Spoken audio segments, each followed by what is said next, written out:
Halo, apa kabar Famers dimanapun Anda berada, jumpa kembali di Fam Station. Inilah sebuah kanal yang didedikasikan oleh Fakultas Ekonomi dan Manajemen Institut Pertanian Bogor, IPB University, untuk membahas segala hal yang terkait dengan kebangsaan, kerakyatan, dan perekonomian Indonesia. Saya Hardi Hermawan, host Fam Station. Dan Famers, jangan lupa selalu dukung kami dengan memberikan subscribe, lalu kemudian juga memberikan like, komentar, dan membagikan setiap tayangan yang kami sajikan di kanal Fam Station. Ini kali kita akan membahas masih seputar tentang persoalan pandemi di Indonesia, tapi lebih fokus lagi kita akan membahas tentang apa yang bisa dilakukan oleh pemerintah daerah dengan APBD yang dimilikinya. Kita tahu penanganan COVID tidak semata tanggung jawab pemerintah pusat dan jajarannya, tapi seluruh kekuatan yang ada di dalam negeri, termasuk terutama adalah pemerintah daerah. Dan pemerintah daerah memiliki instrumen berupa anggaran pendapatan dan belanja daerah atau APBD yang dalam keilmuan seringkali dinyatakan sebagai sebuah keuangan daerah. Kita akan membahas tentang keuangan daerah antara penanganan pandemi dan pemulihan ekonomi. Dan kita sudah bersama dengan dua orang tamu istimewa, sangat istimewa. Yang pertama adalah Pak Direktur Jenderal Bina Keuangan Daerah Kementerian Dalam Negeri, Dr. Muhammad Ardian Nurfianto. Apa kabar, Pak Dirjen? Alhamdulillah baik, Pak Hardi. Terima kasih. Mudah-mudahan tampaknya masih di kantor. Ya, masih di kantor. Work from office sampai jam segini. Luar biasa. Mudah-mudahan berkah. Terima kasih, Pak Dirjen, sudah bergabung bersama Fam Station. Amin, amin, terima kasih. Dan narasumber kami berikutnya tidak kalah istimewa, Profesor Dr. Bambang Juanda, Guru Besar Fakultas Ekonomi dan Manajemen IPB University. Apa kabar, Prof? Alhamdulillah, baik. Sehat, Prof? Mas Andri. Baik, Alhamdulillah. Jadi senang sekali ada dua orang tamu istimewa yang akan membahas tentang keuangan daerah antara penanganan pandemi dan pemulihan ekonomi. Saya akan ke Prof. Bambang dulu untuk mencari tahu gambaran besarnya. Seperti apa problem keuangan daerah di era pandemi, terutama karena mereka juga dihadapkan pada tugas untuk menangani pandemi sekaligus juga memulihkan atau paling tidak menjaga denyut perekonomian di daerahnya. Prof, silakan. Baik. Terima kasih. Assalamualaikum warahmatullahi wabarakatuh. Waalaikumsalam. Oke, jadi sebagaimana kita ketahui ya bahwa kemandirian daerah gitu ya dalam era otonomi daerah ini sebenarnya masih relatif belum tinggi gitu ya. Meskipun ada penurunan gitu ya. Jadi ketergantungan terhadap dana transfer ya, terhadap dana transfer itu memang sudah menurun selama 20 tahun nih. Dari 2001 itu dulu 87% ya. Rata-rata ya tergantung pada dana transfer dari pusat ke daerah yang masuk ke APBD ya, masuk ke APBD gitu ya. Nah setelah 20 tahun memang menurun, Mas Hardi gitu ya, menurun, tapi menurun tuh masih tinggi jadi 67% gitu. Rata-rata 67% gitu ya. Berarti menurun 20 tahun itu 20%. Ya 20%. Tahun 1%. Ya artinya rata-rata 67% APBD itu tergantung daripada dana transfer pusat. Itu sebelum pandemi ya 2019 ya. Karena kalau pandemi ini agak ini gitu, apa namanya ya agak spesial gitu ya. Yang tadinya sekitar sepertiga dari dana APBN itu ya, sepertiga dari dana APBN itu ditransfer ke daerah. Sepertiganya gitu. Istilahnya namanya TKDD. Transfer ke daerah dan juga ke desa gitu. Itu sepertiga ya. Dan sepertiga dari dana APBN belanja pusat itu di daerah.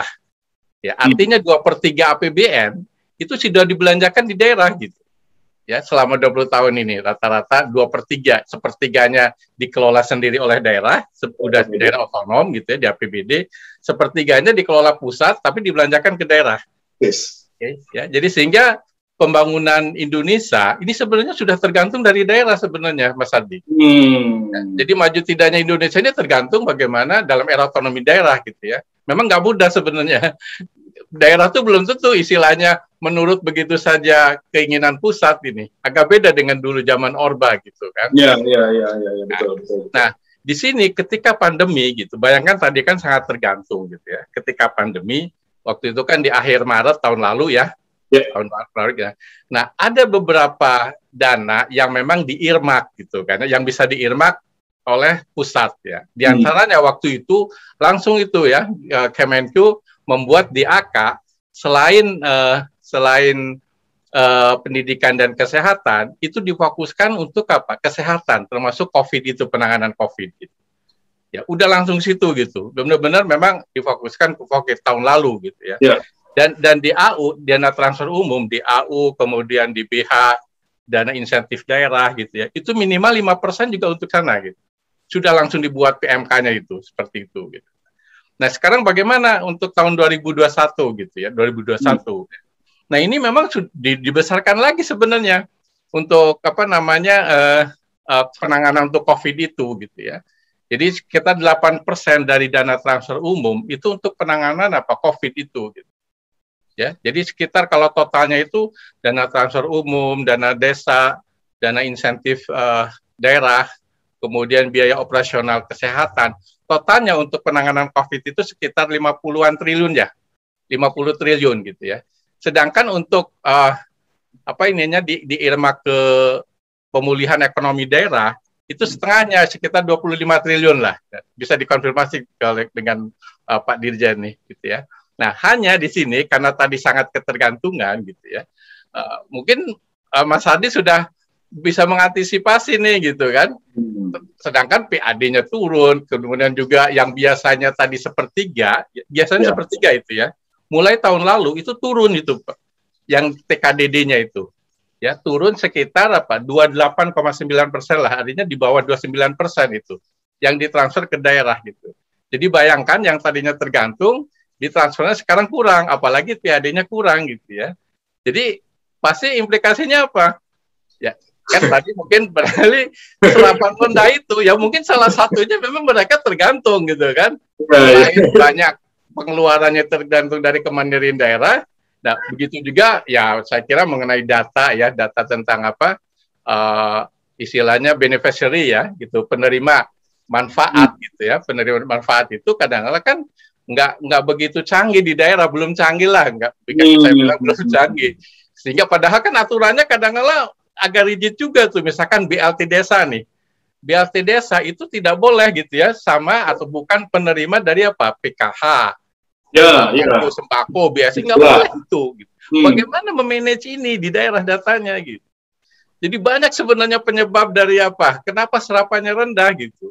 Tapi ya mungkin kita minta informasi lah sama Pak Dirjen gitu. Ya. Jadi terbayang ya gambaran besarnya memang. Jadi kan luas idenya gitu ya. Tapi itu terjadi di seluruh daerah, Prof. Hampir di seluruh daerah gitu. Termasuk Jawa. Jawa. Ada beberapa yang Jawa itu relatif lebih tinggi serapannya dibandingkan luar Jawa, tapi ada juga luar Jawa yang lebih tinggi, tapi ya misalkan saja dana transfer umum ya sekitar 18% serapannya gitu ya. Dari sekarang kan bulan Agustus nih. Ya. Tapi dana transfer dari DAU dengan DBH baru 18% itu.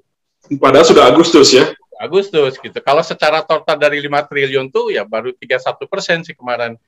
Di akhir bulan Juli itu ketika diskusi itu gitu. Itu antara yang kabupaten dan provinsi tipikalnya sama juga.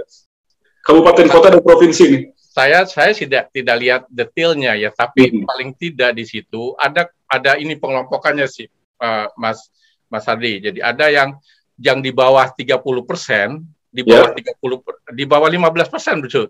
Di bawah 15% dan itu dana daerah otonomnya itu sekitar 300-an itu. Yang di bawah ini, di bawah saya harus buka sih kalau persisnya itu ya.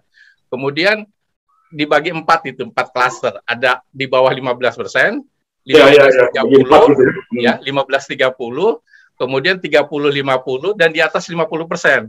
Nah, di atas 50% itu sedikit gitu. Ya. Itu memang problem. Kayak yang tepatnya Pak Dirjen lah tahu mungkin ya. Baik. Di kantor bisa lihat data nih. Baik, kita sangat rendah lah. Nah, kita ingin tanya juga saya ingin tanya juga ke Pak Dirjen gitu. Penyebab apa saja sehingga kita bisa mengantisipasi atau ke depan tuh kebijakan apa yang kira-kira untuk mendorong serapan tinggi itu. Begitu. Kita minta bantuan Pak Dirjen kalau gitu. Kira-kira apa yang bisa, mungkin apa sebenarnya yang menjadi harapan dari pemerintah pusat terhadap pemerintah daerah di tengah situasi pandemi seperti ini, tapi kondisinya tadi sudah dijelaskan juga oleh Prof. Bambang bahwa memang pemerintah daerah selama ini memiliki ketergantungan yang sangat tinggi kepada pemerintah pusat, sampai masih 67% di saat-saat sebelum pandemi. Lalu kemudian juga mereka mengalami kesulitan dalam soal pendapatan asli, tertekan karena pandemi ini, sehingga ya semakin tergantung lagi dengan dana transfer dari pusat, dan banyak sekali kemudian pos-pos kegiatan lain yang harus dilakukan terkait dengan pandemi, sehingga mereka semakin terjepit. Nah, ini kira-kira sebenarnya harapan pusat terhadap pemerintah daerah itu bagaimana, Pak Dirjen? Silakan. Baik, terima kasih. Bismillahirrahmanirrahim. Assalamualaikum warahmatullahi wabarakatuh. Waalaikumsalam. Terima kasih Mas Ardi, Prof. Yang saya hormati. Tadi secara jelas Prof.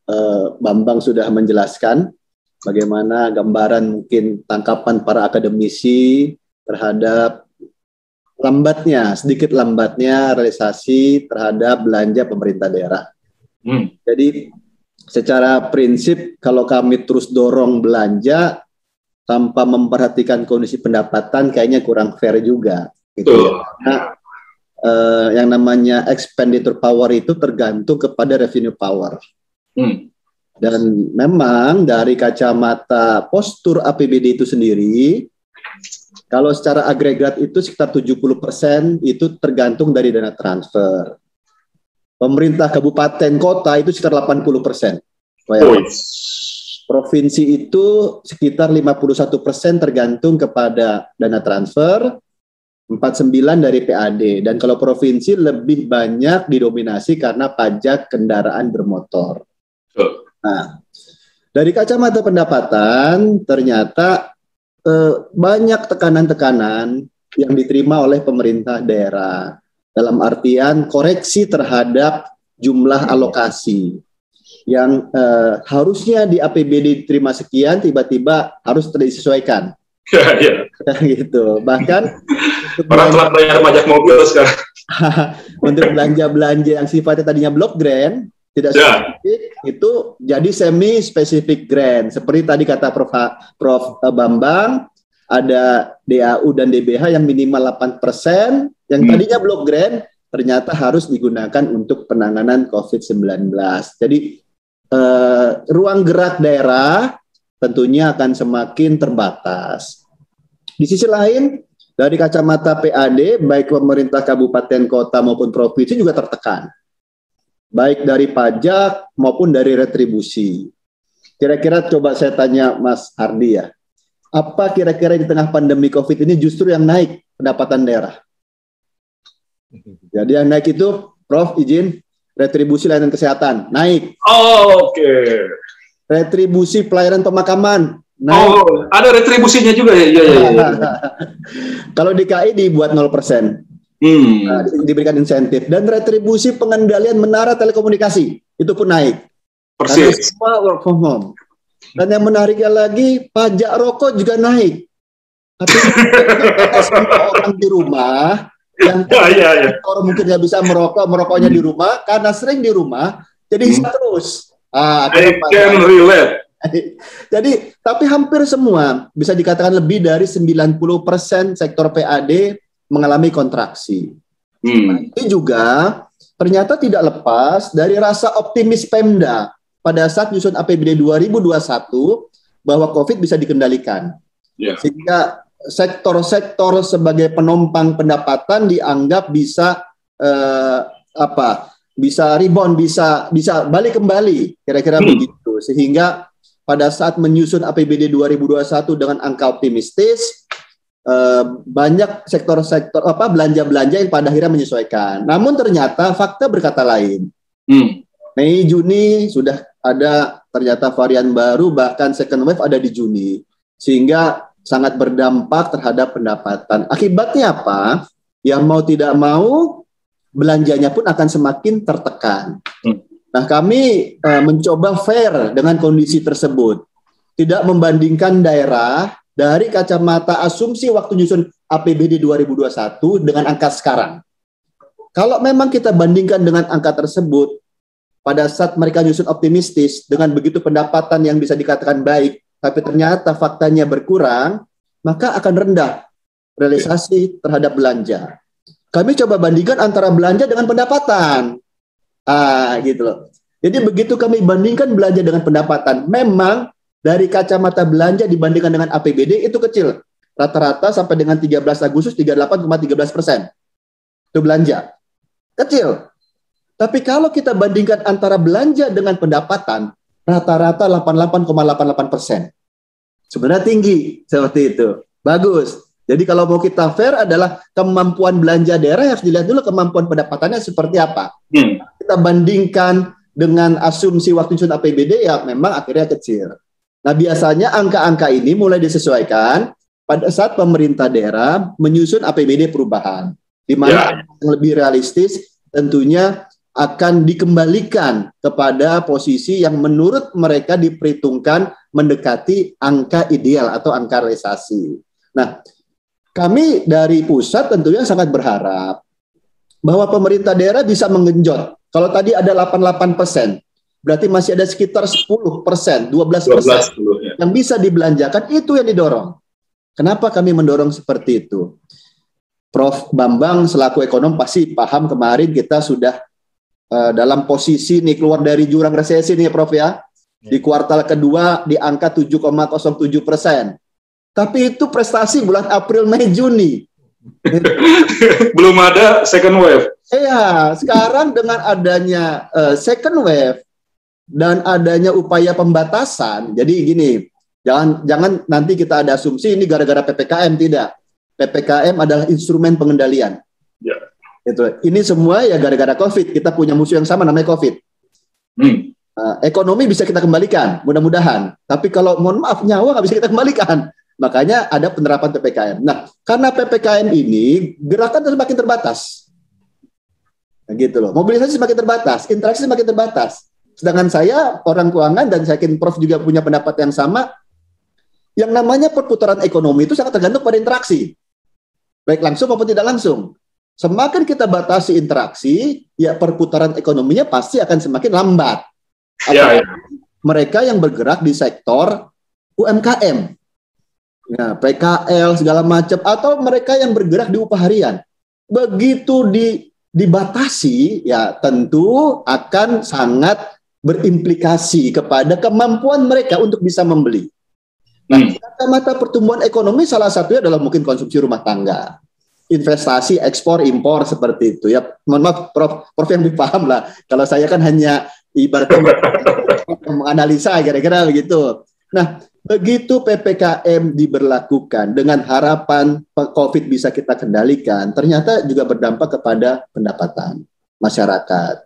Disitulah kami mendorong, begitu ada masyarakat yang pendapatannya kurang, ternyata berimplikasi terhadap kerentanan sosial. Entah itu sakit, mohon maaf, kurang mohon maaf, kurang makan. Adalah yang mengambil peran dengan bansos-bansosnya. Itu kita dorong percepatan bansosnya. Nah, pusat pun dengan APBN-nya, dengan berbagai macam instrumen bansos telah berbuat. Ada PKH, ada BST, banyak sekali subsidi juga, paket internet. Akhirnya itu jenis bantuan juga yang mudah-mudahan bisa memberikan semacam stimulus bagi masyarakat. Nah, di sisi lain juga kenapa kita mendorong APBD ini bisa terserap, khususnya kepada sektor-sektor produktif. Karena rupanya berdasarkan rumus yang dibuat oleh Prof. Bambang, salah satu pertumbuhan ekonomi adalah belanja pemerintah. Walaupun, mohon maaf, angkanya nggak signifikan. Tapi setidaknya harapan kami, APBD bisa menjadi stimulus. Salah satu instrumen yang bisa membawa supaya angka pertumbuhan ekonomi di kuartal ketiga tetap dalam kondisi yang positif. Seperti itu. Jadi, dapat masalahnya begini Pak Dirjen, ini kan 38,13% terhadap APBD, belanja yang sudah terrealisasi, hampir 39 lah. 88,8% terhadap pendapatan sampai bulan Agustus. Ini saya takutnya yang 38,13 ini kebanyakan buat gaji pegawainya aja gitu loh. Jadi gini, saya sudah menghitung dan mengkalkulasi bagaimana kondisi kas yang ada di daerah. Jadi Prof, rata-rata pengeluaran rutin pemerintah, artinya belanja mengikat sama belanja pelayanan. Pelayanan ini rumah sakit, puskesmas, jalanan umum. Kalau di total sebulan itu adalah 65 triliun. Sebulan, seluruh Pemda. Se-Indonesia ya? Se-Indonesia, 30 triliun untuk belanja pegawai. 35 triliun untuk tadi belanja rutinnya dalam rangka pelayanan publik. Jadi rata-rata adalah 65 triliun. Nah, asumsi yang tadi disampaikan oleh Pak Hadi ada benarnya. Sebagian besar memang lebih banyak dikonsumsikan untuk belanja yang bersifat rutin dan mengikat. Angka 38,13% itu kalau ada rupiahnya adalah 474,25 triliun gitu loh. Jadi kalau dihitung 65 dikali 8, kira-kira angkanya mendekati lah. Malah lebih dikit, harusnya 500-an. Ini 474. Jadi memang kami membaca kacamata yang ada dari Januari sampai Agustus sebagian besar untuk tadi belanja yang bersifat rutin, operasional, lebih banyak lagi kepada belanja pegawai. Nah, memang karakter model penyerapan APBD itu semacam stick hockey. Stick hockey efek tahu ya? Hoki itu kan landai, tiba-tiba ada di November itu langsung. Ya. Gitu dia.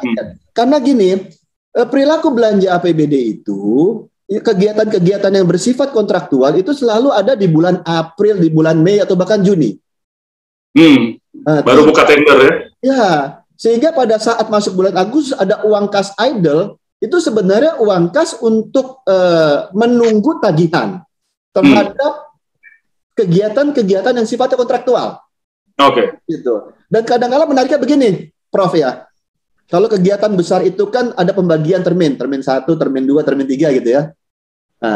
Nah kadang-kadang pengusaha-pengusaha ini mungkin karena enggan berhubungan dengan birokrasi, dia nggak mau per termin tuh.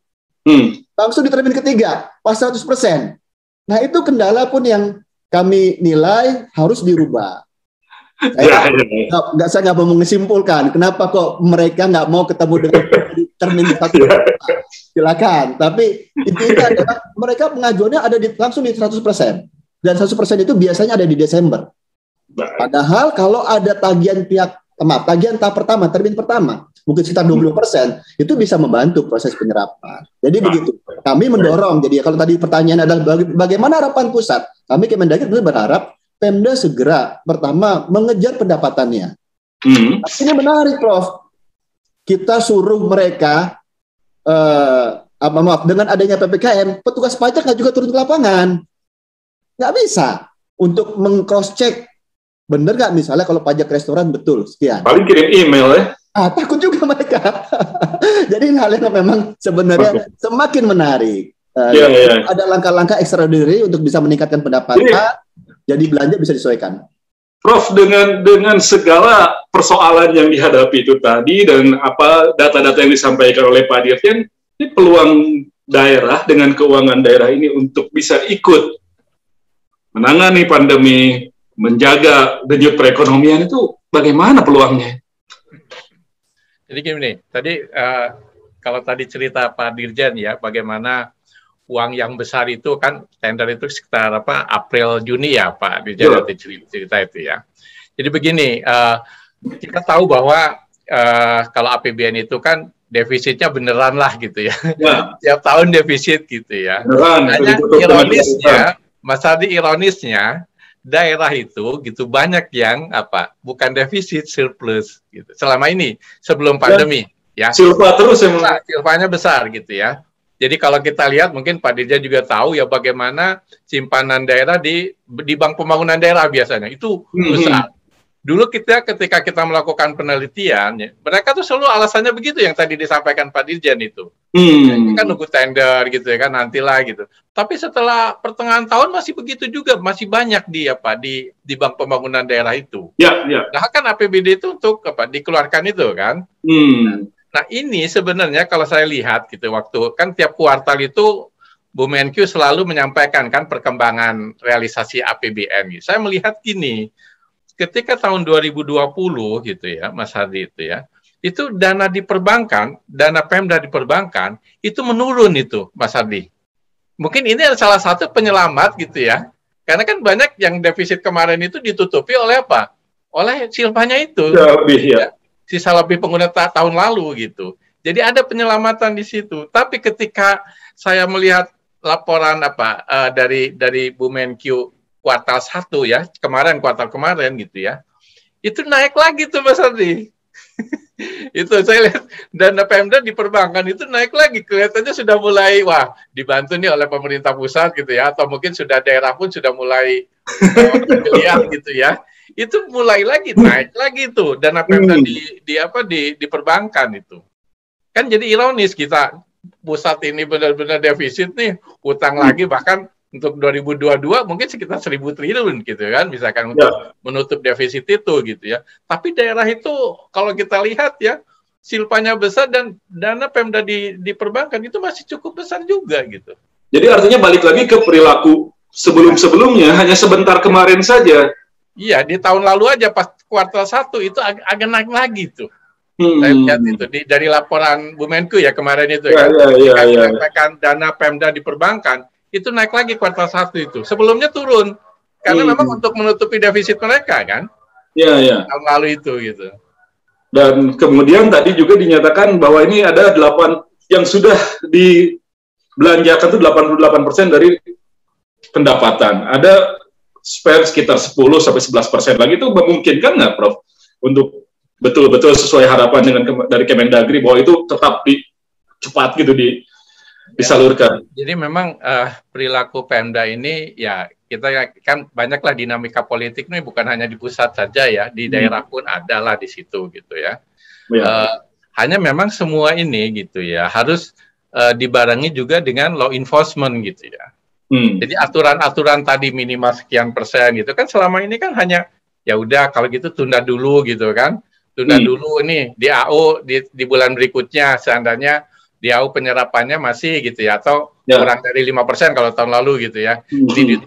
Nah yang ini nih diterapkan ini kadang-kadang nggak diterapkan secara penuh gitu ya, karena pemerintah pusat pun nggak mau gaduh juga gitu ya.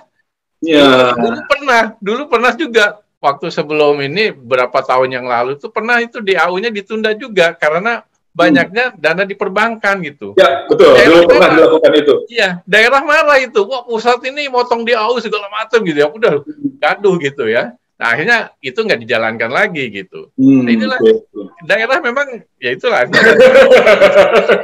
ada di sana juga itu, Mas Hardy gitu ya.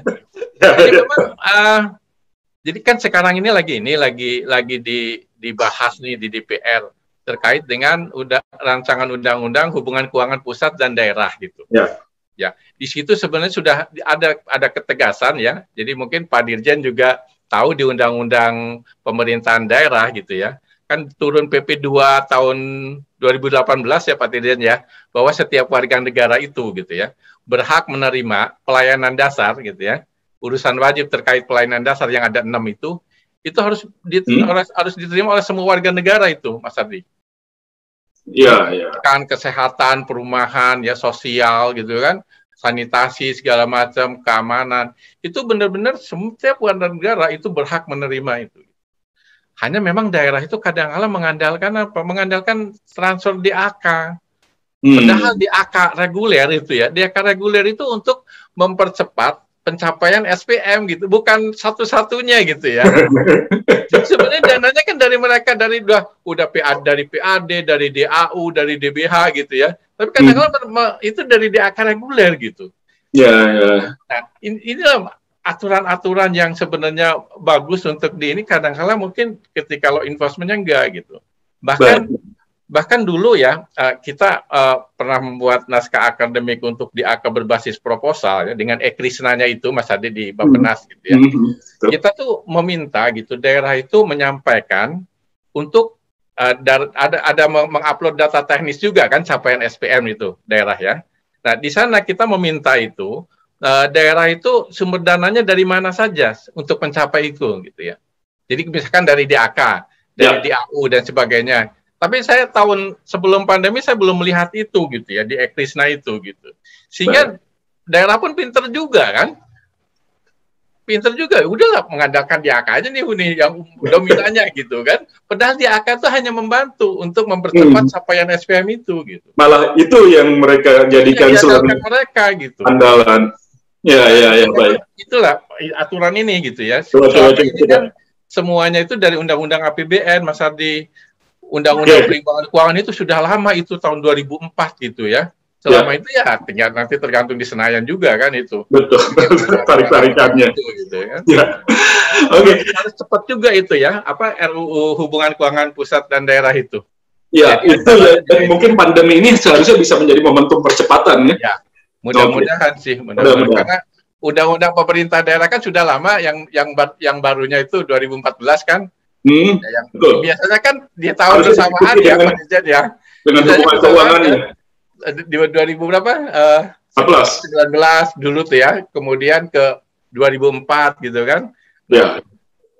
Kalau pemerintahan daerah 2014, yang perimbangan keuangan belum juga nih sampai sekarang nih, nggak tahu nih kenapa bisa begitu. Baik, saya ingatkan kembali Famers bahwa kita sedang membahas tentang keuangan daerah antara penanganan pandemi dan pemulihan ekonomi bersama dengan dua orang tamu istimewa, Pak Muhammad Ardian Nurfianto, Direktur Jenderal Bina Keuangan Daerah Kementerian Dalam Negeri Republik Indonesia, dan Profesor Dr. Bambang Juanda, Guru Besar Fakultas Ekonomi Manajemen Institut Pertanian Bogor, IPB University. Anda juga silakan untuk bisa mengikuti perbincangan ini melalui chatroom atau melalui lambaian tangan Anda, raise your hand, nanti akan kami berikan mikrofon atau juga memberikan kamera untuk Anda. Kita akan lanjutkan kembali ke Pak Dirjen. Jadi dengan situasi seperti ini, emang masih seperti itu perilaku pemerintah daerah seperti yang ditenggarai oleh Prof. Bambang ini? Bertahun-tahun dan pandemi ini tidak banyak mengubah gitu dari perilaku itu. Baik, jadi begini, saya mencermati karena sekarang daerah sangat tergantung kepada transfer, mereka lebih hati-hati kepada belanja. Ya. Apalagi tengah pandemi COVID ini, kebijakan itu kan sangat dinamis ya. Ya. Ada kriminalisasi atau bahkan nanti temuan dari auditor antara perencanaan penganggaran ternyata tidak sinkron, tidak konsisten. Itu yang pertama. Yang kedua memang, tadi betul kata Prof. Bambang, memang ada gejala simpanan Pemda itu meningkat. Kalau data BI per 31 Juli, itu 173,73 triliun. Data kami di keuangan daerah, kami kan punya data harian. Jadi kami hitung harian itu ada sekarang sekitar 143 triliun. Kenapa seperti itu? Tadi saya bilang, Prof. Ada belanja pegawai yang di 1 Agustus sudah dibayar. Daerah ini, Mas Hardi, Prof, cenderung menahan biasanya belanja di 2 bulan ke depan. Jadi harus punya spare, punya cadangan. Untuk apa? Untuk belanja pegawai sama belanja yang tadi bersifat rutin. Hitungan saya adalah 65 triliun per bulan. Jadi kalau pemerintah daerah ternyata di akhir tahun ada silpa, saya mohon maaf berhipotesa itu silpa yang direncanakan. Kenapa? Untuk Januari Februari nanti itu aman ya? Februari nanti memastikan bahwa aparaturnya, lalu lampu-lampu jalan, rumah sakit, puskesmas bisa terbayarkan. Jadi seperti itu. Jadi kalau kita prediksi ini asumsinya, contoh misalnya saya ada data 2019 itu uang yang ada di kas daerah per 31 Desember 101 triliun. 2020 menjadi 93,96, semakin turun. Kalaupun mau kita paksa nih, saya sangat meyakini tidak akan bisa lebih dari 65 triliun. Karena tadi. Untuk mengamankan itu. Iya, karena begitu, mohon maaf, Pemda tidak bisa bayar gaji pegawainya, maka kecuali Pemda yang memang dia APBD-nya, postur pendapatannya, dia sih dari PAD. Itu punya hal yang berbeda. Kota-kota besar seperti Surabaya, Bandung, itu PAD-nya sangat bagus, tapi itu hanya daerah-daerah tertentu yang bisa dikatakan sebut saja punya kemampuan PAD. Memang perlu ada kebijakan. Begitu uang ada di di kas lebih dari sekian persen, 75% waktu itulah bisa untuk operasional, itu langsung dialihkan menjadi SBN. Betul, protes pada akhirnya daerah karena ngerasa itu adalah haknya. Nah, Pak Menteri sendiri sudah mengusulkan kepada Bu Menteri Keuangan, Kalau memang perilaku belanja daerah dianggap menahan uang kas gitu loh, maka sebaiknya model transfer daerah itu berdasarkan kinerja belanja serta ketersediaan kas. Kalau memang ternyata kinerja belanjanya kecil, uang kasnya masih banyak, ya DAU-nya tahan dulu. Tahan dulu. Kalaupun harus dibayar, karena undang-undang menyebutkan DAU itu ditransfer setiap bulan, 1/12. Ya jangan ditransfer utuh. Misalnya, mohon maaf, 10 sampai dengan 20% dulu. Sisa transfer apabila ternyata kinerja belanja dan atau ketersediaan kas yang ada di perbankan sudah semakin tipis. Nah, ini menarik, Pak Mas Hardi, Prof. Bambang. Di catatan kami, Pak Prof, kalau kita memperhitungkan antara pendapatan dan belanja, ada 41 daerah itu yang defisit. Defisit dalam artian defisit murni loh. Dan kami mencermati mereka melakukan pinjaman jangka pendek dengan bank.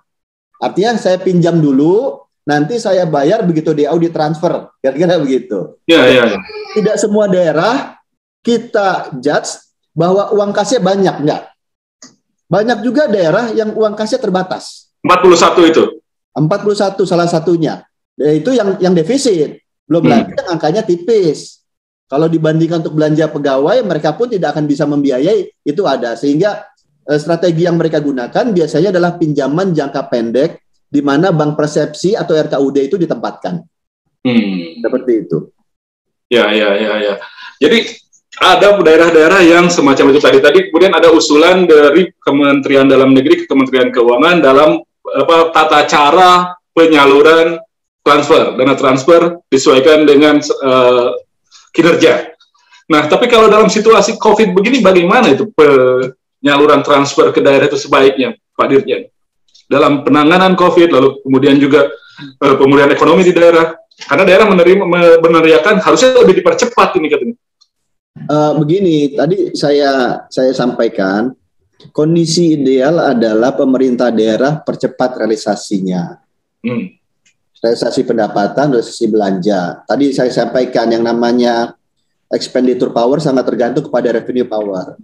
Begitu gapnya bisa dikatakan tinggi lebih dari 5%, maka kita harus segera mengejar itu semua. Nah, yang tidak bisa mengejar gap, memperkecil gap antara pendapatan belanja, penerimaan, pengeluaran, ya saya rasa kita harus bisa memberikan instrumen punishment ya berupa penundaan tadi kalau kita mau sebut saja mempercepat.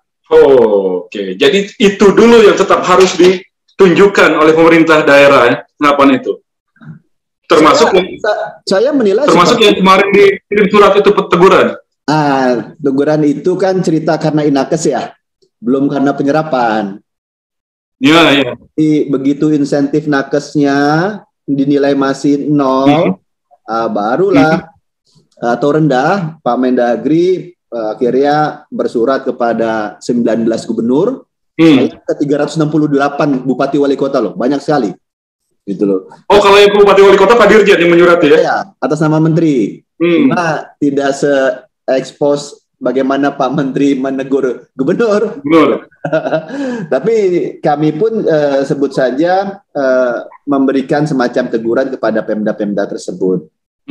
Jadi ya memang itu nampaknya efektif. Karena kan begini. Tapi kan diumumkan juga oleh Pak Menteri, meskipun ke media saja, bahwa ada daerah-daerah yang serapan anggarannya masih terlalu rendah, lalu kemudian ada juga yang apresiasi. Tadi kenapa kita expose? Tujuannya supaya ada rasa malu, supaya ada juga iklim kompetisi di antara pemerintah daerah. Jadi kita sebutkan tidak hanya 19 gubernur ya yang mendapatkan semacam teguran, ada 10 gubernur juga yang mendapatkan apresiasi. Itu ada, gitu loh. Jadi ya teguran ataupun apresiasi ya bagian dari suatu pembinaan organisasi, reward dan punishment kepada pemerintah daerah. Baik. Gimana Prof? Apakah cara itu efektif? Dan tadi juga sudah disebutkan bahwa kalaupun dana lebih itu dimanfaatkan, diserap, itu tidak akan bisa melebihi saldo di atas 65T, karena itu keperluan untuk bulan berikutnya takut nggak bisa bayar gaji pegawainya. Oke.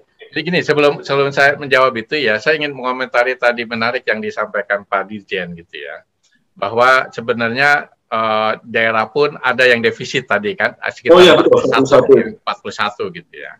46 Prof, bisa koreksi 46. 46 ya. Tapi kan 46 dari 542 gitu ya.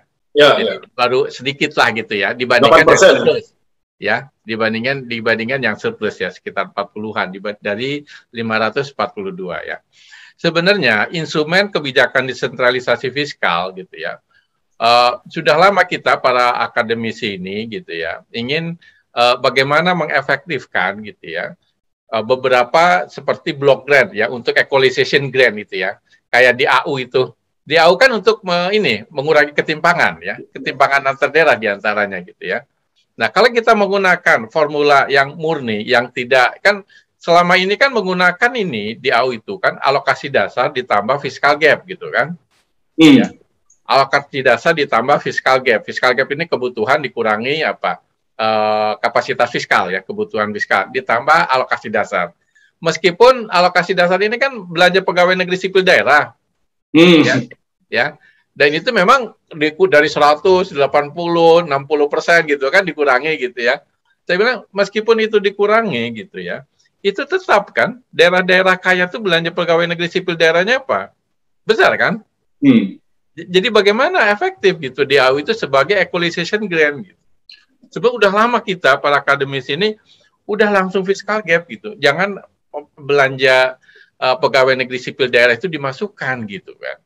Karena itu tidak akan ini ya, tapi ya kan tadi itu ya undang-undang keuangan ini kan langsung nyelipnya kan di undang-undang APBN gitu kan. Sekarang ini ya.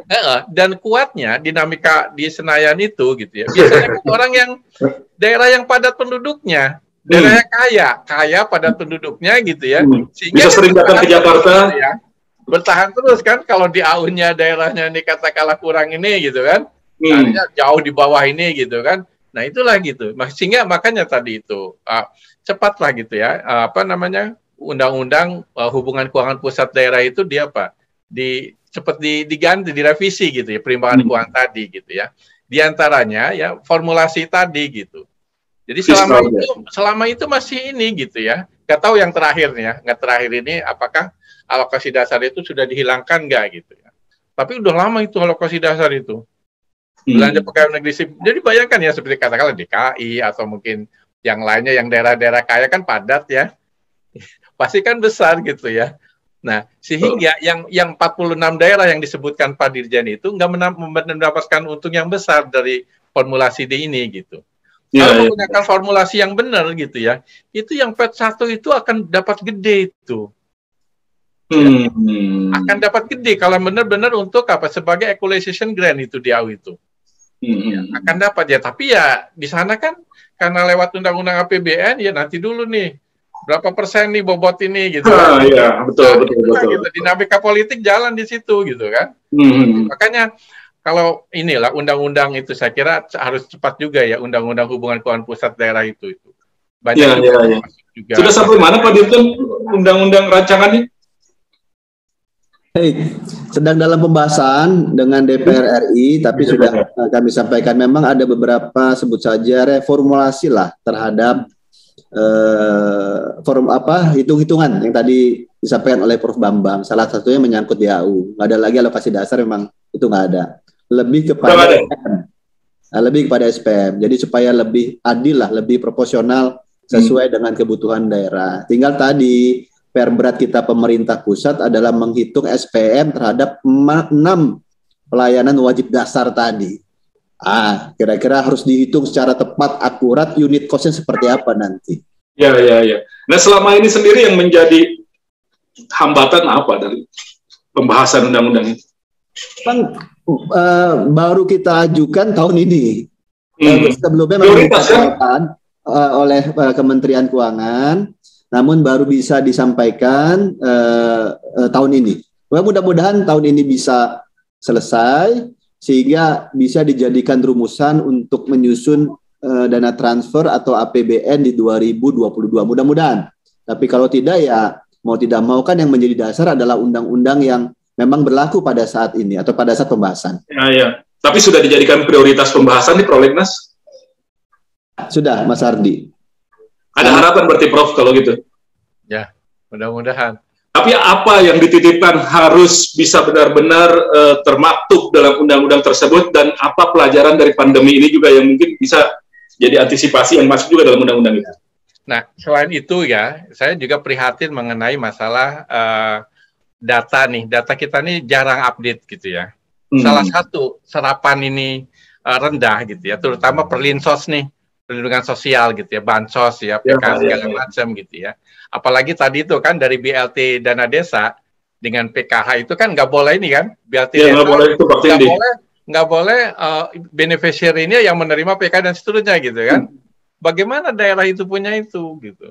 Di kita saja gitu kan, kita mungkin di tempat Mas Hardi juga kita tahu lagi dalam praktek, misalkan tahun lalu ada orang keluarga yang dapat banyak gitu kan, dari mana-mana dapat, ada orang yang dapat sedikit, ada orang yang nggak dapat gitu kan.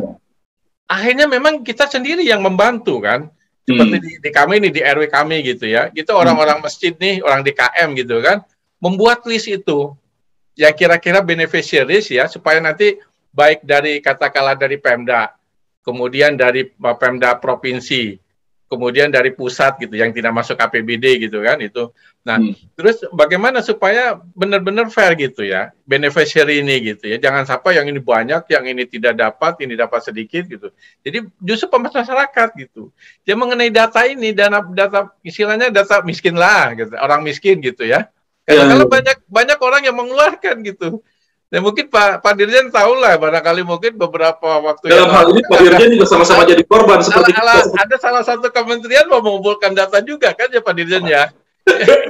Iya. Makanya dalam hal ini Pak Dirjen juga sama-sama korban seperti kita juga gitu kan, data kemiskinannya kan ya Pak Dirjen ya. Memang jadi gini Mas Adi, maksud saya gini gitu. Kita di PB gitu ya, terutama di LPPM gitu Pak Dirjen ini ya. Pohon diinfokan juga ke pusat ya. Itu kawan-kawan di LPPM ya, yang dimotori oleh wakilnya Pak Sofyan itu, ada yang namanya data desa presisi itu. Itu bagus itu ya, bagaimana mengupdate data di tiap desa itu ya. Bahkan dari penelitian Pak Sofyan itu 47% kesalahan beneficiary itu tahun lalu itu dari data Pordes itu. Ya, dari data Pordes itu ditulis kok sama dia di Kompas juga tuh sama Pak Sofyan. Nah, bagaimana mengembangkan ini gitu ya, supaya mendokumentasikan update data itu bagus di desa itu. Nah, itu kan harus dibarengi dengan insentifnya. Misalnya nih, nah salah satu yang masuk nanti di Undang-Undang Hubungan Keuangan Pusat Daerah gitu ya, itu selain dana desa, di desa tuh sekarang banyak gitu Mas Adi ya. Selain dana desa nih yang langsung ditransfer sekitar 70-an triliun itu gitu ya, yang tiap tahun sekitar itu ada juga dana yang minimal 10% dari DAU dan DBH itu, yang namanya alokasi dana desa ya, minimal 10% itu harus diserahkan ke desa gitu. Termasuk juga dana desa ya? Ya, masuk ke penerimaan. Jadi penerimaan desa itu selain dana desa, ada minimal 10% dari DAU dan DBH itu harus diserahkan ke desa. Nah, ya, bagaimana mengalokasikannya? Iya, Pemda itu bagaimana mengalokasikannya kan? Masalahnya kan? Bagaimana Pemda mengalokasikannya? Termasuk juga minimal 10% harus dibagi hasilkan itu PAD itu. Minimal ke desa juga gitu. Dan bagaimana mengalokasikannya? Nah, inilah peranan daerah gitu ya. Bagaimana supaya mengalokasikan ini yang tadi itu Pak Dirjen bilang, ya harusnya mungkin berbasis kinerja juga gitu kan. Misalkan daerah-daerah yang katakanlah bisa gitu ya, memanage datanya dengan baik, nah itu bisa dari insentif itu. Ya. Kemudian ada desa-desa yang punya katakanlah potensi pengembangan wisata gitu kan. Bisa tidak harus satu desa gitu kan, bisa ada kawasan pedesaan gitu. Dia punya potensi wisata gitu kan. Nah, itu bisa diberikan dari bagaimana cara mengalokasikan ADD dengan bagi hasil PAD tadi gitu. Nah, itu harusnya daerah punya bagaimana, itu kan terserah daerah itu ya. Terserah OPD di pembinaan masyarakat desa itu bisa mengatur itu gitu. Nah, itu barangkali bisa ditegaskan di undang-undang ini. Jangan sampai seperti sekarang aja ya. Misalkan saja dana desa saja ya, mengalokasikannya gitu. kan ada alokasi dasar, ada afirmasi, ada kinerja, ada formula gitu ya Pak Dirjen ya. Nah, salah satu afirmasi itu kan untuk daerah-daerah 3T itu kan, daerah 3T ya. Bertinggal keluar. Ya, yang miskin dan sangat miskin dan jumlah orang yang miskin gitu. Jumlahnya bukan persen. Kalau jumlahnya yang dapat ya orang Jawa semua. Gitu. Desa-desa di Jawa. Desa-desa di Jawa padahal dominannya daerah padat di Jawa. Sedangkan daerah-daerah di Papua gitu ya, yang sebenarnya dari misalnya tapi karena sedikit dia nggak dapat. Ada beberapa itu. Jadi memang di desa di Jawa ya. Di Jawa 1.000 orang miskin padahal cuma 30% gitu. Ya. Jadi memang ini harus diperbaiki nih gitu ya. Formulasi tadi selain dana desa, kemudian bagaimana Pemda itu mengalokasikan alokasi dana desa dari 10% dari di AUDBH tadi dan juga dari bagi hasil PAD ke desa itu. Bagaimana itu? Itu bisa terkait dengan update data lah salah satunya ya. Karena kalau perencanaan itu kan sebenarnya kenapa gagal karena masalah data kan itu. Itu kalau datanya salah satu serapan rendah nih. Datanya saya kira.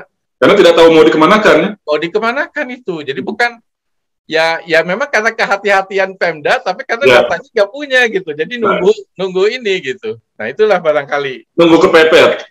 Ya. Jadi banyak juga yang harus dirubah gitu kan. Seperti itu Mas Adi. Memungkinkan Pak Dirjen masukan-masukan itu jadi pembahasan atau mungkin juga sudah termaktub dalam rancangan? Jadi gini, yang pertama saya setuju soal data. Data itu adalah instrumen utama untuk merumuskan suatu kebijakan. Itu data. Ya. Harus berangkat dari data. Kalau tanpa data, ibaratnya Mas Hardy itu menembak di ruang gelap dengan mata tertutup. Kalau kena ya kebetulan. Kalau kena kebetulan. Jadi data itu adalah instrumen utama. Dan data itu harus satu sumber. Sekali lagi, harus satu sumber. Dan digunakan secara bersama oleh pihak-pihak yang membutuhkan. Jadi kalau tadi orang miskin, pemahaman mungkin Prof. Bambang, DTKS. Gitu loh, data terpadu kejahatan sosial. Yang bisa jadi nggak update dengan kondisi existing di lapangan. Gitu. Apalagi dengan adanya COVID ini ya mohon maaf orang yang rentan sosial pasti semakin banyak dan itu yang jatuh miskin banyak. Iya, jatuh miskin masih banyak. Nah, disitulah fungsinya data sebenarnya. Fungsi data. Maka dari itu saya sebenarnya seringkali memberikan semacam arahan kepada pemerintah daerah menyangkut ya tadi kalau kita singgung adalah orang miskin. Ya tolong dinas sosial dengan segala stakeholdernya bisa turun ke lapangan untuk bisa mendata. Kasih masukan kepada pemerintah pusat. Bagaimana dinamisnya data yang ada di daerah sehingga bisa dijadikan rumusan kebijakan ke depan. Nah saat ini memang sedang didorong bagaimana data itu bisa tersentral. Sudah ada aturannya di mana teman-teman Bappenas menjadi semacam wali data lah. Yang mudah-mudahan nanti rujukannya sudah jelas, sumbernya sudah jelas, jadi bisa dijadikan instrumen utama. Nah, menyangkut bagaimana data yang ada di RUHKPD, tidak secara spesifik memang berbicara data. Karena RUHKPD itu kan berbicara bagaimana rumusan formula terhadap dana transfer. DAU misalnya seperti apa formulanya, DAK seperti apa, DBA seperti apa, persentase.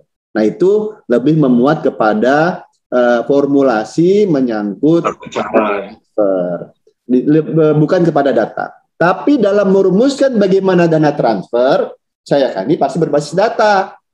Misalnya tadi disebutkan kebutuhan fiskal, jumlah penduduk, luas wilayah, IKK, IPM, PDRB, total belanja rata-rata itu pasti data. Kapasitas fiskal, PAD misalnya salah satunya, itu juga pasti data. Jadi kalau tanpa data pun tidak bisa. Jadi mesti berangkat dari data. Dan saya sepakat dengan Prof. Bambang tadi, data itu harus bahasa saya mutakhir. Nah, gitu. Update terus. Kira-kira. Dan hari ini zaman digital. Iya. Jadi kalau tadi Prof. Bambang menyampaikan bahwa realisasi refocusing rendah, sebenarnya di lapangan belum tentu seperti itu. Karena saya orang keuangan, Prof. meyakini antara kinerja output dengan kinerja belanja pasti lebih besar kinerja output. Kenapa? rumus di APBD itu yang namanya uang bisa keluar kalau barang dan jasa sudah diterima. Baru setelah itu dilaporkan. Kalau kita melihat kondisi misalnya penyerapan 12%, bisa jadi di lapangan kinerjanya dari itu. Tapi karena tadi Pemda tidak update, mungkin dirapel laporannya. Inilah yang kemarin membuat data kematian kan akhirnya menjadi mismatch. Pemda lapor orang meninggal gara-gara COVID itu dirapel dari bulan Juli, Agustus, sehingga seakan-akan fatality rate-nya tinggi. Gitu loh. Nah ini yang tadi data itu menjadi sangat penting, menjadi instrumen utama. Maka update-lah data dari pemerintah daerah agar kebijakan pusat menyangkut, kalau kita bicara keuangan, ya menyangkut keuangan itu bisa tepat sasaran. Nah. Oke, baik. Kalau kembali ke isu pertama ini, Prof. Dalam jangka pendek hingga akhir tahun 2021 dan dalam penyusunan di 2022 untuk pemerintah daerah, apa yang harus menjadi perhatian agar mereka bisa lebih efektif dalam menggunakan APBD-nya dan terutama bisa menangani atau membantu penanganan COVID dan pemulihan ekonomi di daerahnya masing-masing, Prof. Oke. Jadi sebenarnya beberapa kebijakan ya yang ditetapkan oleh pusat ya, misalkan tadi sekitar dari dana transfer tadi gitu ya, sekitar 50 triliun kan untuk penanganan COVID tadi. Kemudian 25 triliun untuk apa? Untuk pemulihan ekonomi daerah gitu ya. Oke ya. Hanya mungkin terkait dengan ya tadi juga disampaikan Pak Dirjen tadi, bagaimana istilahnya low investment-nya ini gitu ya. Kalau serapan rendah gitu, kalau nggak ada misalkan entah penundaan atau apa gitu, ya daerah pun ya udahlah paling juga itu yang pakai gitu, diumumkan di koran segala cukup nggak itu kira-kira, Prof? Ya mungkin barangkali ini kalau ada masalah insentif dan disinsentif misalkan saja ya, penundaan misalkan saja. Penundaan itu kan lebih ini gitu, lebih tegas. Kalau diumumkan mah ya udah, memang itu bisa saja kan, dia juga malu sama rakyatnya gitu kan. Malu takut gak kepilih lagi. Kan dari dulu juga ya begitu gitu kan, kalau politisi ini gitu. Tapi kalau dimainkan di masalah finansial itu, di fiskalnya gitu ya. Misalnya tadi tentang bagaimana kalau kinerjanya begini, sebenarnya kan aturan itu dari tahun lalu juga begitu, Mas Hadi. Misalkan di AU ya, kan minimal 5% dulu tuh di AU di dana transfer umum itu dengan DID. Kalau tidak, di AU bulan berikutnya ditunda gitu. Kalau belum lapor, banyak beberapa itu yang ditunda sehingga beberapa daerah yang ditunda itu berusaha melaporkan gitu kan. Iya. Melaporkan itu satu sisi ya. Sisi lain juga yang tadi itu gitu ya. Insentif fiskal ya, seperti tadi ya aturannya. Bagaimana mengalokasikan yang tadi 10% bagi hasil PAD ke desa, kemudian minimal 10% di TU tadi gitu ya. Nah, itu cara mengalokasikannya ya diantaranya dari kinerja desa itu. Selain ada potensi desa dikembangkan ya bisa tidak harus dibagi rata gitu kan desa itu. Tidak harus dibagi rata dan juga memberi insentif bagi yang kinerja yang baik. Di antaranya kinerjanya adalah apa? Data tadi gitu. Kalau desa itu bisa mengupdate, jadi sebenarnya bisa kerjasama dengan LPPM IPB nih gitu ya. Sudah lama. IPB sudah banyak itu diundang oleh beberapa Pemda itu. Ini desanya gitu ya. Dan itu maksudnya supaya jalan itu dananya ada itu Pemda itu sebenarnya. Makanya itu LPM itu sering diundang kan oleh di Pemda di BI, beberapa Pemda di Bali segala macam gitu ya. Dananya sebenarnya ada gitu. Tapi kan mereka nggak tahu bagaimana mengefektifkan dana ini gitu ya supaya desa itu gitu. Jadi diantaranya itu caranya mengalokasikannya memberi insentif bagi desa, misalkan desa kan wilayah kecilnya gitu ya. Sebenarnya termasuk juga kelurahan juga gitu ya, bukan hanya desa. Kelurahan juga bagaimana mengalokasikan dana kelurahan itu gitu ya. Tidak harus sama kelurahan itu. Tapi kelurahan yang bisa mengupdate datanya kita beri insentif gitu. Kalau nggak kayak gitu ya udahlah seadanya aja gitu, tergantung daripada RW ngasih informasi ke kelurahan kan. Saya juga alami di sini Mas Ardi. Saya juga orang kota nih kelurahan gitu ya, kadang-kadang RW itu nggak ini juga gitu kan. Tapi kalau misalkan saja diberi insentif tadi ya, bagi misalkan saja kelurahan yang update datanya bagus, misalkan ya, mendokumentasi data bagus, nah itu diberi dana yang agak berlebih inilah, ada kinerja yang tadi Pak Dirjen bilang, berdasarkan kinerja lokasinya tadi. Nah ini ya, kalau ada insentif untuk istilahnya mengupdate data tadi ya, dengan dari alokasi dana ke kelurahan dengan dana ke desa tadi gitu ya, itu rasanya kalau saya sih punya harapan yang baik untuk memperbaiki data untuk perencanaan yang baik itu, Pak. Kalau enggak ya begini-begini terus. Begini terus ya, kalau emang nggak ada perbaikan. Sebentar, Mas Hadi, nggak usah jauh-jauh, kebijakan satu data gimana gitu kan? Ya, perkembangan kan sebenarnya sama saja, harus dari bawah. Sudah jadi kepres itu ya. Harus dari bawah, kalau nggak dari bawah susah nih. Ya. Dana Pemda ada sebenarnya, dana Pemda ada itu. Baik. Jadi Pak Dirjen mungkin harus ada insentif, meskipun kewenangan di Kementerian Keuangan ya dalam soal penyaluran dan lain penyaluran ke desa atau ke daerah itu tadi. Tapi kan Kemendagri juga sudah mengajukan usulan-usulan ya dalam soal itu. Jadi gini, yang paling simpel memang dengan disinsentif yaitu penundaan atau pemotongan itu paling simpel. Itu Kemendagri punya wewenang nggak? Punya kewenangan nggak Kemendagri di sana? Gimana? Punya kewenangan nggak di sana? Nggak ada kewenangan. Jadi memang ini ada di PMK 17. Iya. Paling nggak kasih rekomendasi kalau gitu ya. Yang paling simpel adalah menunda atau motong. Sederhana tuh. Tapi pertanyaannya, bagaimana dampaknya? Karena kalau ini tunda DAU itu pelayanan masyarakat loh. Yang ditunda DAK itu buat masyarakat. Jangan yang salah aparatur, masyarakat yang jadi korban. Kalau kita mau berpikir lebih keras lagi, disinsentifnya jangan penundaan, tapi penahanan gajinya, gaji kepala daerah, gaji DPRD, gaji ASN, itu paling strategis. Kenapa? Karena yang dijaga sama APBD sekarang adalah 65 triliun, supaya bisa gaji bulan berikutnya. Nah, itu yang kita sasar. Jadi kalau kita mau sebenarnya lebih revolusioner untuk bisa mendorong, jangan ditunda DAU atau DAK-nya, tapi tahan take home pay aktor-aktor keuangan yang ada di daerah. Nah, itu mungkin jauh lebih efektif kembali tuh. Komunikasikan aja Pak Dirjen, sosialisasikan, kali aja banyak yang dukung itu. Ya, mudah-mudahan ke depan arah kebijakannya seperti itu. Jadi reward dan punishment-nya jangan karena, mohon maaf, aparatur yang mistola terhadap dana lalu yang sanksinya penundaan DAU, padahal DAU buat salah satunya harusnya buat bayar listrik, jalan umum, rumah sakit. Iya, makanya. Seperti itu. Jadi kalau yang tadi ke arahnya khusus ke gajinya gitu, mulai dari gubernurnya, eselon atasnya, gitu, itu kayak gitu. Karena gini, saya udah coba Prof. Begitu saya mengeluarkan kebijakan, apabila Pemda tidak bayar insentif tenaga kesehatan, sampai dengan Juni sekitar 50%, maka pertimbangan tambahan penghasilan, tunjangannya, tidak akan dikeluarkan. Itu Prof, dari 8% menjadi sekarang 40%. Kurang dari 1 bulan. Bayangin.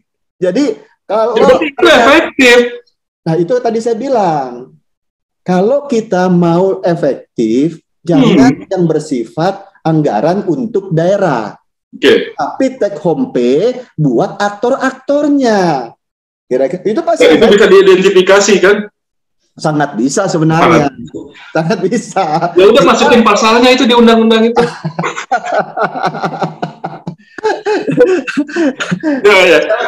Bagaimana kita nyusun regulasinya supaya tadi ya ide yang mohon maaf, mungkin nggak populis nih lah. Saya kalau di share ke ASN, wah.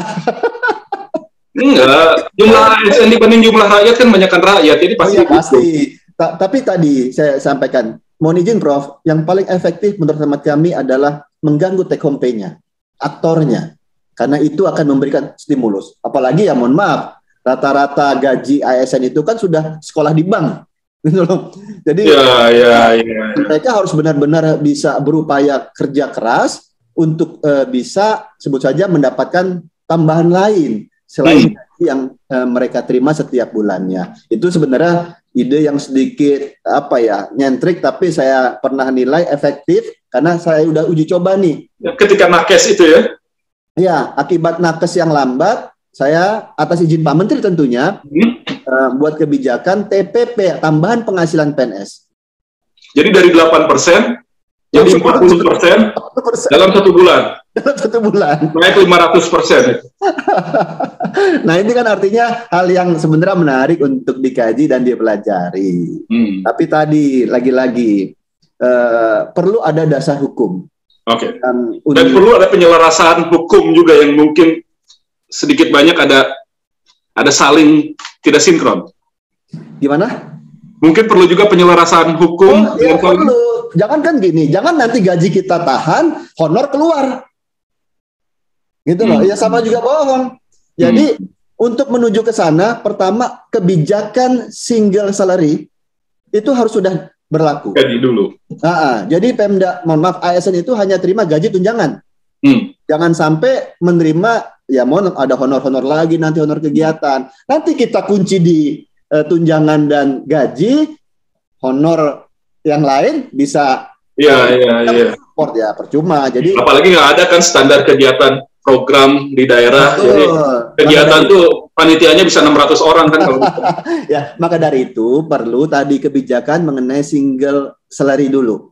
Jadi begitu ada single salary terhadap income-nya, wah udah akan mudah ibaratnya mengendalikan. Tapi tadi memastikan bahwa take home pay yang memang diterima oleh ASN ya sesuai dengan kebutuhan di tingkatan masing-masing daerah. Itu PR berat. Itu kan kemarin baru ancaman padahal ya Pak Dirjen ya. Udah bukan ancaman, udah kebijakan. Jadi nah, maksudnya belum diterapkan betul kan, keburu mereka berbuat lebih bagus gitu. Yang bisa kami kendalikan saat ini adalah tadi pemberian tambahan penghasilan bagi PNS. Kalau gaji tunjangan kan nggak bisa saya kendalikan. Padahal dengan itu saja ternyata sudah efektif. Sudah efektif. Nah, makanya saya berpikir, ini apalagi kalau gaji dan tunjangan bisa dikendalikan kira-kira gitu. Tapi perlu landasan hukum. Tadi di sisi lain juga kita harus menyatukan seluruh penghasilan PNS. Jangan terlalu banyak cabang lah. Cabang tadi honor-honor segala macam, semua jadi satu. Sehingga akan lebih mudah untuk mengontrol. Jadi beban belanja pegawai itu bisa kita pegang gripnya, gitu. Baik. Terakhir, Pak Dirjen, untuk penanganan COVID dan pemulihan ekonomi di daerah hingga 2021 sampai mungkin di penyusunan APBD 2022, apa yang menjadi titik perhatian? Kami tetap memprioritaskan APBD diarahkan kepada tentunya pengelolaan COVID dan penanganan dampak ekonomi. 2021-2022 gambarannya pun sama. Karena kami memprediksi skala prioritas tetap harus ke sana. Tetap harus ke sana. Alokasi anggaran masih dimungkinkan untuk itu? Oh, sangat mungkin. Ya. Karena sudah ada dasarnya Permendagri 39 2020, kita terus refocusing tergantung daerah. Maka dari itu daerah harus bijak melakukan pengeluaran belanja yang sifatnya konsumtif ya. Kalau bisa tunda dululah pembelian kendaraan dinas. Oh iya, ingat juga tuh, benar tuh. Jadi cobalah diarahkan. Miliaran itu mahal itu. Ya? Miliaran itu kendaraan dinas. Ya, cobalah dialihkan kepada tadi misalnya penanganan COVID atau dampak ekonominya. Berikanlah mungkin stimulus-stimulus kepada UMKM supaya mereka bisa survive di tengah pandemi ini. Kira-kira atau ya ke fasilitas infrastruktur kesehatannya yang lebih dibenahi. Ditingkatkan, kira-kira begitulah. Untuk memobilisasi atau mengkonsolidasikan kerelawanan masyarakat yang kan orang Indonesia banyak menyumbang dan lain sebagainya. Pemerintah daerah banyak inisiatif masih untuk mengkonsolidasikan itu. Ya, sebenarnya banyak pemerintah daerah yang ibaratnya berkolaborasi tadi, bersinergi dengan para stakeholder yang ada di daerah. Sehingga bisa mendorong CSR-nya sebagai bentuk stimulus juga bersama-sama dengan pemerintah memberikan bantuan kepada masyarakat. Itu banyak, sekali lagi. Banyak sekali. Dan di tengah pandemi COVID ini, kita juga cek di pemberitaan media, banyak sekali sumbangan-sumbangan yang diberikan oleh personal gitu ya, kepada melalui pemerintah atau pemerintah daerah. yang maksudnya itu karena memang di Indonesia itu kerelawanan itu cukup tinggi, jiwa sosial itu cukup tinggi, kan harusnya pemerintah daerah bisa melakukan konsolidasi yang lebih proporsional dan lebih transparan. Saya pernah jadi moral hazard gitu loh. Di salah satu media saya lupa bahwa jiwa donasinya masyarakat Indonesia itu paling tinggi sedunia. Itu dia. Jadi punya sense yang tinggi terhadap kondisi yang dihadapi pada saat ini. Ya, seharusnya itu bisa dioptimalkan juga dalam menghadapi situasi yang penuh kemelut seperti ini. Terima kasih Pak Dirjen. Prof. Bambang, mungkin ada kalimat terakhir? Oke. Jadi pertama memang nanti dalam 2 tahun ini ya, tahun sekarang dengan tahun depan ya, itu tetap itu kombinasi penanganan COVID dengan pemulihan ekonomi itu tetap, dan itu nanti tergantung kondisinya gitu, kondisi daerah gitu ya. Ya contohnya kan beberapa minggu kan diperpanjang Jawa Bali itu cenderung kan menurun kan, tapi di luar Jawa Bali ya tidak ditekankan naik gitu. Jadi memang tergantung kondisinya gitu. Bagaimana kita, dan memang data dari berbagai negara begitu kan, ada trade off kan. Tingkat kematiannya tinggi, pertumbuhan ekonominya rendah gitu kan. Jadi tergantung kondisinya. Kalau memang kondisinya sudah bagus, pemulihan ekonomi digenjot gitu ya. Tapi kalau ternyata masih tinggi gitu, nanti dulu nih COVID dulu gitu kan. Tapi dua-duanya harus selalu siap ya. Kalau lagi digenjot tinggi, tahu-tahu ada masalah lagi, rem lagi, harus kita terima juga. Nah, kenapa? Karena memang masyarakat kita ya beda lah dengan masyarakat itu. Kadang-kala prokes itu agak susah gitu ya. Susah gitu. Ya. Tapi ya dengan situasi seperti ini. Itu Mas Hadi, itu masalah semuanya ini gitu ya. Yang tadi masukan Pak Dirjen, itu sebenarnya bisa awalnya itu di undang-undang itu. Hubungan keuangan pusat daerah ya. Boleh. Itu udah ada sebenarnya Pak Dirjen. Ada sanksi administrasi minimal untuk kepala daerah itu. Yang tidak mengindahkan tugas utamanya memberikan pelayanan dasar ke semua daerah, ke semua warga negara tadi gitu. Nanti kan diturunkan dengan PMK-nya segala macam ya, yang tadi disebut Pak Dirjen tadi gitu kan. Nah, itu harus... Kalau dari gaji pegawai dari kepala daerah, Prof, gubernur itu cuma 8 juta. Wali kota 5 juta. Jadi bukan itu ya yang harusnya. Saya takutnya ada sumber lain lagi. Di undang-undang, Pak. Di undang-undang itu aturan umumnya gitu kan. Nanti diturunkan detail di PP atau peraturan menteri gitu kan. Dikasihkan itu gitu. Tapi yang jelas prinsipnya bahwa memang harus ada semacam disinsentif yang menohok langsung kepada pembuat kebijakan di daerah jika dia tidak perform. Ya, betul. Baik, mudah-mudahan pandemi ini bisa jadi momentum, bisa mengambil hikmah kita dari persoalan ini dengan terciptanya itu tadi Undang-Undang Hubungan Keuangan Pusat Daerah yang jauh lebih bisa menjamin efektivitas penggunaan dan pemanfaatan anggaran di tingkat daerah untuk kesejahteraan masyarakat. Terima kasih Pak Dirjen Muhammad Ardian Nurfianto, terima kasih Prof. Bambang Juanda atas bincang-bincang kita. Sekali lagi mudah-mudahan bermanfaat bagi kita semua. Dan Famer, terima kasih juga untuk Anda semua. Saya ingatkan sekali lagi, jangan lupa subscribe, jangan lupa like, jangan lupa komen, jangan lupa share ke semuanya. Kami akan selalu menyajikan tayangan-tayangan mengenai pembahasan tentang perekonomian, kebangsaan, dan kerakyatan di Indonesia untuk Indonesia yang lebih baik. Saya Hardi Hermawan pamit. Sampai jumpa.